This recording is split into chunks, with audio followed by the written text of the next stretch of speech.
संजय खटाना जी, आपके निजी प्रोग्राम में प्रियंका मेघवाल राजस्थान से आई, क्या उपलक्ष्य था? मेरे बेटे का जन्मदिन था जी। जो कई साल बाद हो पाया, कई समस्याएं थी।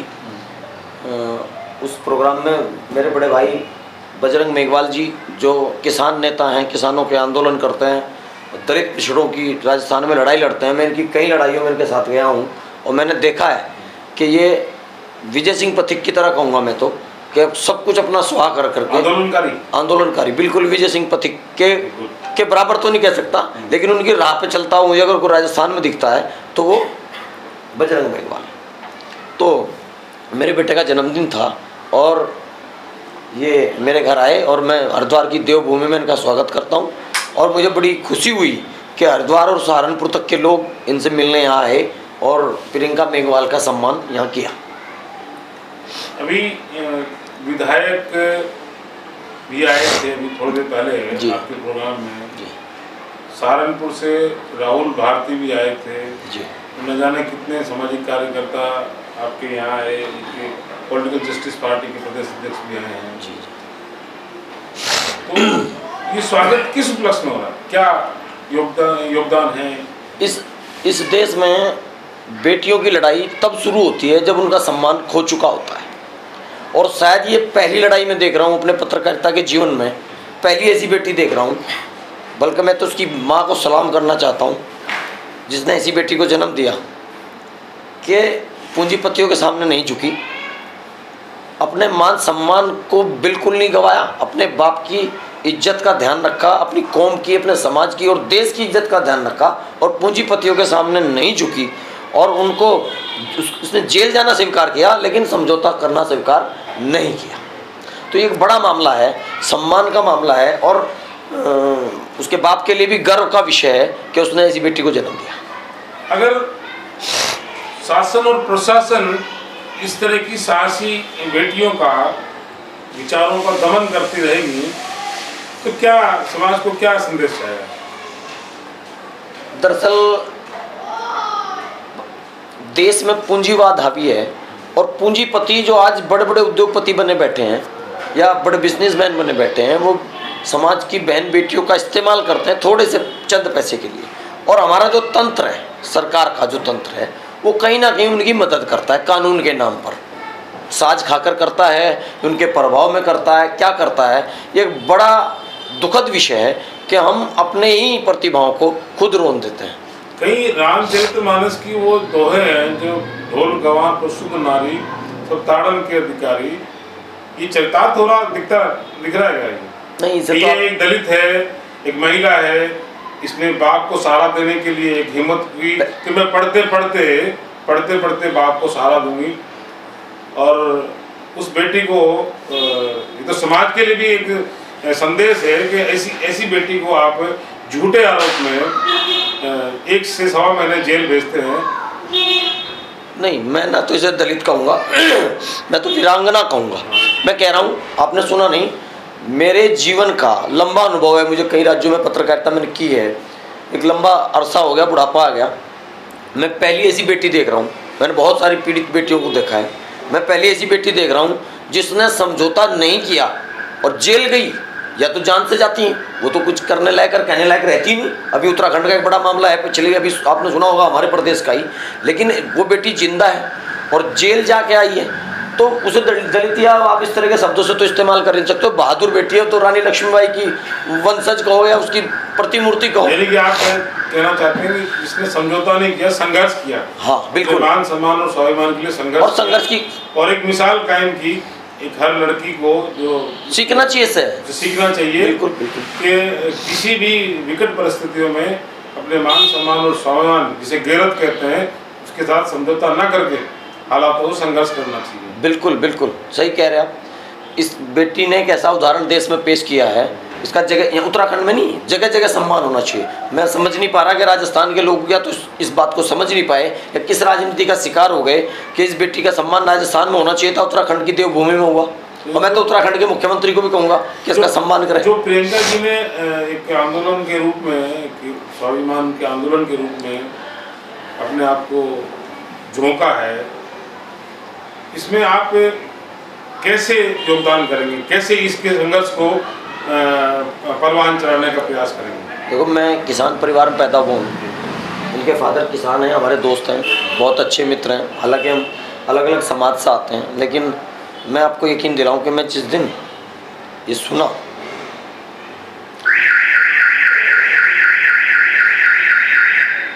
मैं खुद को रोक नहीं पाया रोकने से। मेरा भाई जो है ना, राजस्थान का शेर है, सालों ने कुत्ता बनाने का प्रयास किया, और मैं राजस्थान के सभी गुजर समाज के लोगों से भी अपील करता हूँ कि मेरी इस बेटी का साथ दें। मैं ज़्यादा बोलने की स्थिति में नहीं हूँ, लेकिन मैं कहना चाहता हूँ कि मैं यहाँ से लेके और राजस्थान तक इस लड़ाई को लड़ूंगा, मीडिया के जरिए लड़ूंगा, कानून के लड़ूंगा, और सड़क पर भी आकर लड़नी पड़ी तो मैं लड़ूंगा। तो आप गुर्जर समाज को आह्वान कर रहे हैं कि इस प्रियंका का सहयोग करें। तो प्रियंका ही नहीं, बल्कि एक महिला जो अपने मान सम्मान और स्वाभिमान के लिए पूरी भारत को एक मिसाल कायम करना चाहती है कि नहीं, मैंने समर्पण नहीं, संघर्ष करना है बर्मन जी, और नारी और पुरुष के जो भेद है उसको खत्म करके अपने सामाजिक और संवैधानिक अधिकारों को हासिल करना है। ये बेटी मेरे लिए गौरव का विषय, और गुजर का मतलब होता है प्रतिहार, रक्षक। जो रक्षा नहीं कर सकता वो गुजर नहीं हो सकता।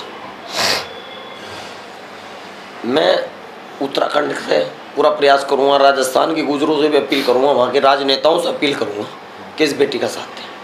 और मैं पहले भी बार बार कह चुका हूँ कि मेरे इतने लंबे जीवन में मुझे कोई ऐसी बेटी नज़र नहीं आई जो इतना बड़ा दुख झेलने के बावजूद भी बैठी हो और बिकी ना हो और टूटी ना हो। अगर वास्तव में पहले जो राजस्थान में और उत्तराखंड में देवियां हैं, जगह जगह देवियां ऐसी होती हैं जो आताताइयों के सामने, जुल्म के सामने नहीं झुकती। तो संकल्पवान बेटी के लिए आप क्या योजना बनाएंगे? कैसे आप भाई को, अपने दोस्त को, अपने किसान दोस्त को अपना खोया हुआ मान सम्मान और स्वाभिमान दिलाने के लिए क्या करेंगे? कैसे योजना है, क्या रणनीति बनाई है? हाँ, ये जरूर है कि भारत में जितने भी दलित मूवमेंट के लोग हैं, जितने भी पिछड़े मूवमेंट के लोग हैं, उनके फ़ोन आते हैं कि नहीं, हम एक सामूहिक रूप से आंदोलन करेंगे और जयपुर को घेरेंगे, शासन और प्रशासन को दिखाएंगे कि अन्याय अत्याचार के खिलाफ एक मोर्चा खोलने के लिए, उसको न्याय दिलाने के लिए। और न्याय सिर्फ प्रियंका को ही नहीं, हर उस बेटी को जो अपने अधिकारों से वंचित हो जाती है, झूठी परंपराओं से, पूंजीवाद से, सत्ता से, और सत्ता के बल नतमस्तक हो जाती है। आपकी क्या योजना है? देखो, सबसे पहले तो जिन अधिकारियों ने इस इंडस्ट्री से मिलकर, जो उद्योगपति है, इस बेटी को फंसाया, उन अधिकारियों को जेल जाने तक हम पीछे नहीं हटेंगे। सस्पेंड नहीं, जेल जाएंगे वो सब, ये मेरा वादा आपसे। उसके लिए हमें कुछ भी करना पड़े, तन मन धन, सड़क हो चाहे सदन हो, जहाँ जहाँ भी संघर्ष होगा हम करेंगे। मीडिया के जरिए भी करेंगे, हर तरह का संघर्ष करेंगे। और पूरा राजस्थान तो नहीं मैं कह सकता, लेकिन नागौर के लोग जानते हैं, डिडवाना के लोग जानते हैं कि जब संजय खटाना संघर्ष करता है तो जंगल में मोर नचा दे और मोर दिखा भी दे। पहले वहाँ के प्रशासन ने देखा है, डिडवाना के और नागौर के प्रशासन ने देखा है। यही वही पुराना संघर्ष जयपुर का शासन प्रशासन देखेगा, जयपुर की सरकार देखेगी।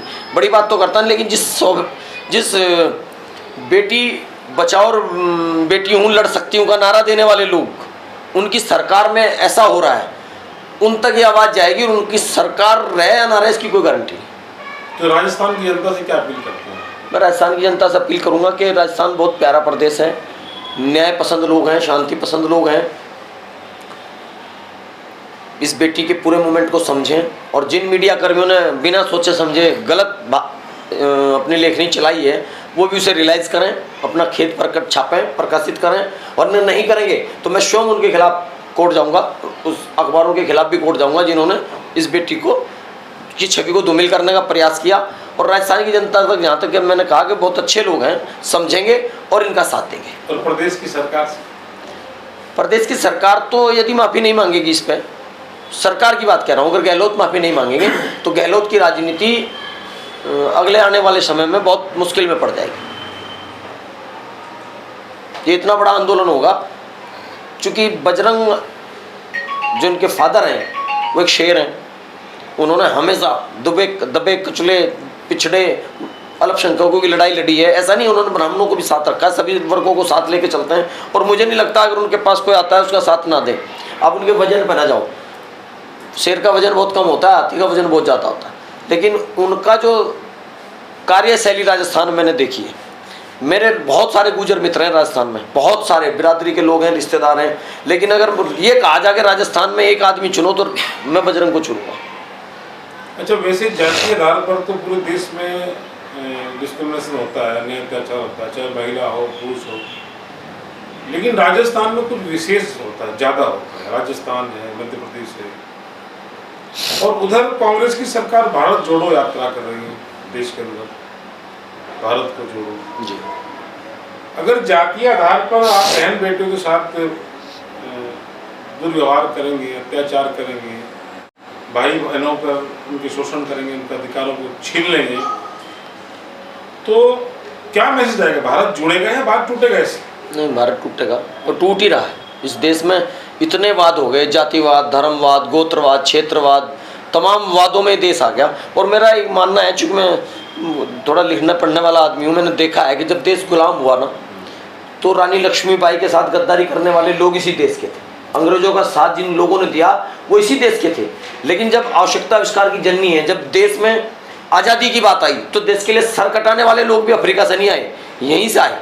अब दलित हो, पिछड़ा हो, मुसलमान हो, अगड़ा हो, सब समझ गए हैं कि राजनीतिक लोग केवल लोगों को लड़ा के अपनी राजनीतिक रोटियां सेकना चाहते हैं, अपने सत्ता का सुख भोगना चाहते हैं। देश समझ रहा है और अब आने वाली जो पीढ़ी है वो समझ रही है। और इन सभी वादों को जब ज़्यादा बढ़ता है ना कोई चीज़, वो तभी घटती है। तो अब ये चीज़ें पीक पे हैं, खत्म होंगी। तो क्या आप जनता को इनके समर्थन में नागरिक के नाते लाएंगे? बिल्कुल, हमने कहा ना, जाति तो बतानी पड़े, चूँकि भी तो चल ही रहा है ना। लेकिन आने वाला समय है, आप देखना, प्रत्येक जाति वर्ग का व्यक्ति प्रियंका मेघवाल का सम्मान करेगा और उनके सम्मान में खड़ा होगा। यानी कि प्रियंका मेघवाल का संघर्ष जी, भारत की महिला का संघर्ष है जी, भारत की महिला के मान सम्मान और स्वाभिमान का संघर्ष है। बिल्कुल, भारत की महिला की गैरत का संघर्ष है। और इस संघर्ष को संकल्प तक पहुंचाने में आप सहयोग करेंगे। धन्यवाद।